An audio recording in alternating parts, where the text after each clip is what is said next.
સામાજિક વનીકરણ વાળા તો લેટર પેડ લખીને થોડા ફૂલ છોડ હજુ મંગાવી લેજો.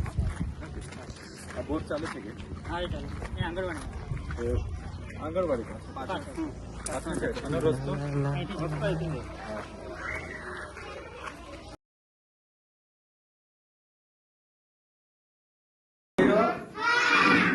વાહ વાહ સરસ.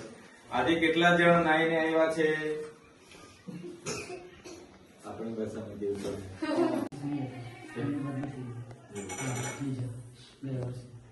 બરાબર. નરપતભાઈ દેશી સાહેબ બીજા બે બોલે છે મારા સાથે 20 વિદ્યાર્થી એક શિક્ષક મળવા પાત્ર થાય છે, 60 પ્લસ થાય છે, તો બીજા બે મળવા પાત્ર છે. એટલે શિક્ષક એકલા છે અને સંખ્યા બાળકોની 70 નજીક થવાની થાય છે. એમનાથી જેટલી પ્રયાસો થાય એમના પર જેટલી શક્તિ છે એનો ઉપયોગ તો બાળકોને ભણાવવા માટે કરે છે. અમે હમણાં આવીને જોયું તો તમામ ગામના વાલીઓને બધાને સમજાવી તો લાવતા છે, પણ બિચારા એકલા છે, ઓરડાઓ નથી. એક જ ઓરડામાં બધા બાળકોને ભણાવવું પડે છે. એટલે જર્જરિત ઓરડા બે છે.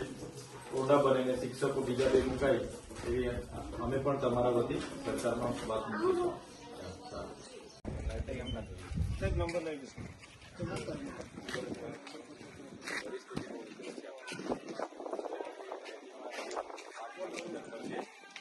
સરકાર શિક્ષણમાં ધ્યાન નથી આપતી. બાળકોને ક્યાં બેસાડવા?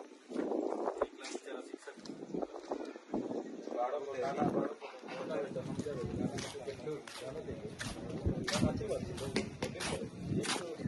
એમના સપોર્ટમાં સરકારી કાર્યક્રમો જવાનું